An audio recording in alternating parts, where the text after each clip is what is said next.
Well, you will remember that we are looking for ways to identify the root causes of terrorism, motivated by the belief that there are certain nonviolent, peacemaking, justice seeking policies and practices that folks and nations can pursue as an alternative to or alongside of military responses to terrorism. You will recall as well that we are looking at three paradigms or three broad general ways for understanding the root causes of terrorism. Last time we looked at the idea of a clash of civilizations and its implications for understanding the root causes of terrorism. In this presentation, we will be looking at the work of Benjamin Barber and his article and book called Jihad versus McWorld. You see here some of his credentials, nearly as impressive as those of Samuel Huntington. You should note that he has taught primarily at Rutgers University and more recently at the University of Maryland. This paradigm is drawn from an article that he wrote for the Atlantic Monthly that itself evolved into a book by the same title, Jihad versus McWorld. Here is Barber's fundamental claim. He argues that the fundamental source of conflict in the world is not a clash of civilizations, but a dialectical expression of tensions built into a single global civilization as it emerges against a backdrop of traditional ethnic and religious divisions. Well, that's not immediately obvious as to its meaning, except this much is clear. He understands his paradigm as an alternative to Huntington's clash of civilizations. But let's try to make sense of what it is he's actually saying positively. First, Barber is saying this. As a result of globalization, a single global civilization is being created. Though I think we will see that civilization is probably far too grand a word for this thing he calls McWorld. But globalization is producing a sort of globalized culture, and we'll see his descriptions of it around the world. But that globalized culture, McWorld, is being resisted in the name of various local sources of identity and values, often rooted in traditional ethnic and religious perspectives. Now, be clear, he calls this jihad, a word from an Arabic word from the Quran, from the Muslim tradition. But in no way does Barber believe that this resistance to McWorld is exclusively or even primarily a Muslim thing or something arising from Muslim culture. In that respect, it's a bit unfortunate that he has used that word, although as I think, as we're interested in, as we will see, this does have profound relevance for understanding the resistance to the West that is arising from the Islamic or Muslim world. Let's consider first his account of what he calls McWorld. McWorld, he says, is being borne in on us, all of us around the world, by the onrush of economic and ecological forces that demand integration and uniformity, and that mesmerize the world with fast music, fast computers, and fast food, with MTV, Macintosh, and McDonald's, pressing nations into one commercially homogeneous global network, one McWorld, tied together by technology, ecology, communications, and commerce. Barber says the McWorld, this reality he calls McWorld, is being driven by what he calls a market imperative. That is to say, the quest on the part of global corporations for ever expanding markets for the goods and services they produce. One of the interesting aspects of his analysis of McWorld is his insistence that it's dominated by what he calls soft goods as opposed to hard ones, and particularly what he calls the infotainment telesector, whose goal is the creation of demand. So the important thing about McWorld is not necessarily the products it produces. It produces the same things that the global economy has always produced. What's interesting and unique and important about it is the way it uses the mass media, or what he calls infotainment telesector, combining information and entertainment, to generate demand, to produce the desire for the products that global corporations are producing and trying to sell and trying to make a profit by selling. The creation of that demand, he says, is increasingly a matter of promoting a particular lifestyle and image, especially an American lifestyle or image, or a lifestyle or image that is presented and perceived as American, no matter how authentic it actually is to who we are and how we live and think. Let's look at a couple of quotations from Barber. He writes, "Among the major players in this new international capitalism are the manufacturers of athletic shoes, Nike, Adidas, and Reebok. If they have their way, says Barber, no one will walk at all without their products, and this will be the consequence of a lifestyle choice arising out of the manipulations of emotions linked to sports and winning, rather than to the satisfaction of needs linked to walking in shoes." Part of the reason I think there is some great insight in Barber is that if you notice advertising, particularly let's use his example, advertising for athletic shoes, those shoes don't say, oh, you'll walk better, you'll jump higher, although sometimes that's suggested, you'll be more comfortable in these shoes. Rather, the attempt to get you to buy those shoes involves associating yourself with the lifestyle, the accomplishments, the coolness of the figures who are wearing and advertising the shoes. Or consider this associated with not shoes, but beverages. "The world's thirsty," he writes, "can drink water, just as the world's footloose walkers can wear ordinary old shoes. If they are to drink beverages that earn someone else an income, consumption has to be associated with new needs, new tastes, new status. You must drink because it makes you feel your choice, young, sexy, important, in, strong, sporty, smart, with it, cool, hot, as in cool, athletic, right on, part of the world, as in we are the world, as in we Americans are the world, in sum, like a winner, a hero, like a champion, like an American, which is to say, above all, fun-loving, as in blondes have more. The one reason you must not consume soft drinks is to quench your thirst." Now, as I've tried to suggest earlier, this superficial, consumerist, Americanized culture that is being promoted through the infotainment telesector as it tries to create demand for the products of the global economy is perceived as undermining, as challenging and cheapening the more traditional cultures associated with, or the more traditional ways of life associated with cultures around the world. That perception of cheapening and challenging more traditional ways of life is producing a response of resistance.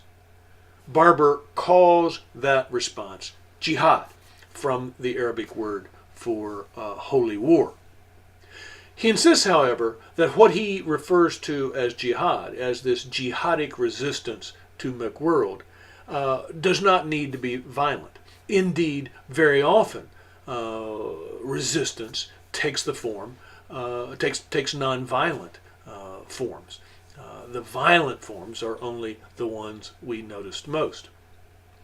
Second thing to be aware of is the jihadic reaction to McWorld, or resistance to McWorld, is found not simply against the West, who is seen as the primary promoter of this cheap consumerist culture, but it's being resisted not only against the West, but from within the West. So I think Barber would point to many aspects of our own culture in which various attempts are made to reduce this cheap consumerist lifestyle that the mass media, that the infotainment telesector promotes.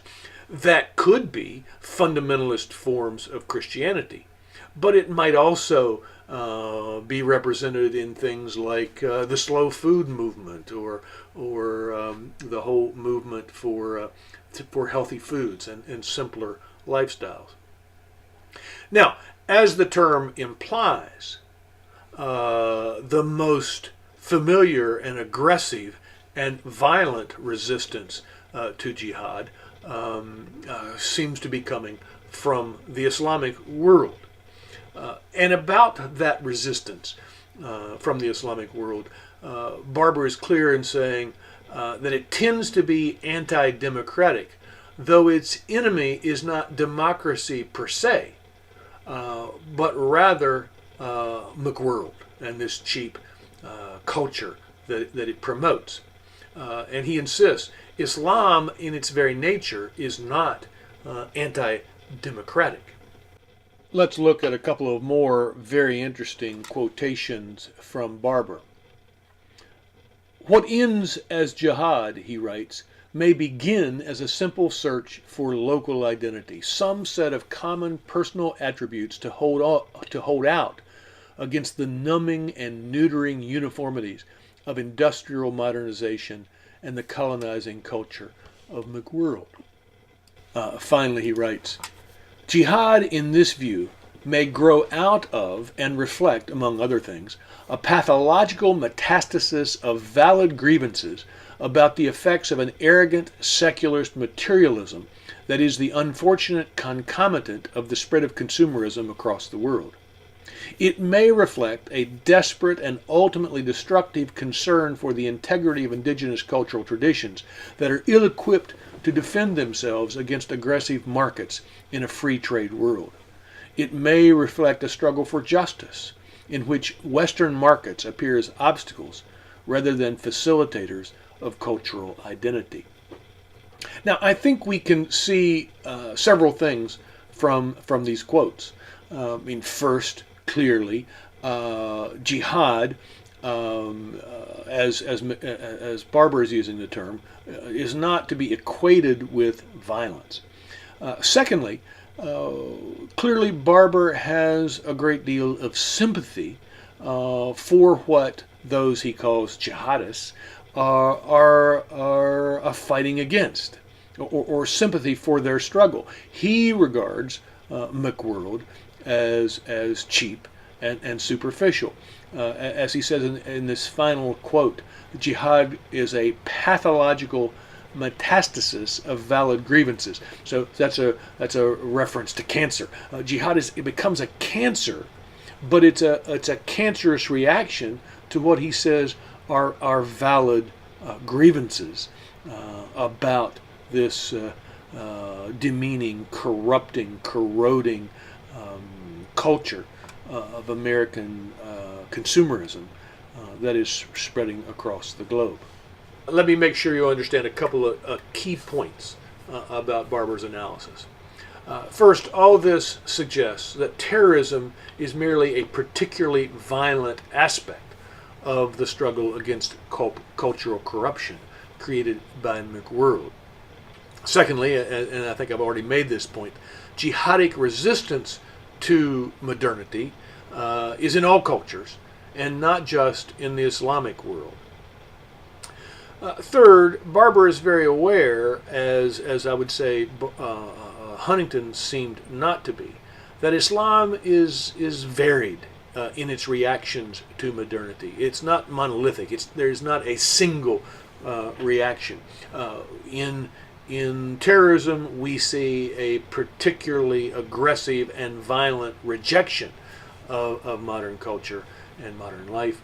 But across the Muslim world, there are much more nuanced ways in which aspects of modernity are embraced, including democracy, whereas other aspects are resisted. Finally, and in this, I think all of our paradigms are aware of or sensitive to this reality, that analysis of the root causes of terrorism cannot ignore historic Western dominance, European colonialism, and now contemporary economic, American economic and military hegemony or dominance. Okay, so to the degree that Christian thinkers appropriate something like Barber's analysis, what does it support, or what does it nourish in a Christian perspective on these issues? First, and I think most significant thing that Barber's paradigm does, is to reduce a sense among Christians that we have a stake in defending what's under attack. Again, this is, as I'll say in the second point, this represents in no way an approval of terrorism or even a reduction in our sense of moral outrage against terrorism. But it does represent a recognition that what's under attack, if Barber is right, is something we as Christians don't necessarily have a stake in defending. We have our own struggles with McWorld. We are seeking our own ways of resisting the corrosive influence of a superficial materialism on a deeper Christian way of life. Barber's analysis suggests that to the degree McWorld has invaded our souls and begun to define who we are, that the response of terrorism may be a call to us to conversion, to change who we are. I said with reference to the clash of civilizations that to the degree it associates the West with Christian values, that would suggest to Christians we've got a stake in defending what's being attacked, and there's just no reason for us to change. Barber's analysis suggests some self-critical self-examination with respect to our own identities and lifestyles as Christians. Now, Barber's analysis does not offer sort of an obvious or an immediate or clear sense of peacemaking possibilities. I would put it this way. The peacemaking challenge that it points to is how might we as Christians contribute not simply to defending ourselves from the corrosive impact of McWorld, but how might we contribute to the weakening of its impact around the world on other people who are as challenged, as offended, as corrupted by McWorld as we are. We have now considered two of the three paradigms we will look at for understanding the root causes of terrorism: the clash of civilizations and jihad versus McWorld. In the next presentation, we'll look at a third paradigm: resistance to American empire.